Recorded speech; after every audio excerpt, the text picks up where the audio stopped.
Let's eat! Yummy!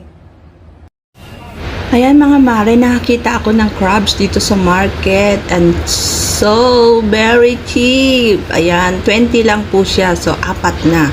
So, bumili na ako. Atin ng lutuin. Let's go!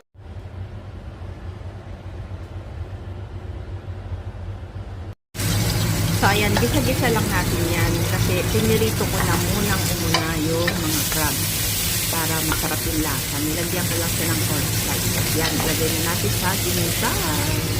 So, ayan, maikot-maikot lang. Ang sarap. So, nilagyan ko lang din siya ng salty egg. So, yun, yung egg na orange. Yan, ano ko. Tapos, mamaya-maya ilalagay ko ang white egg. Kasi nagpapalapos ako.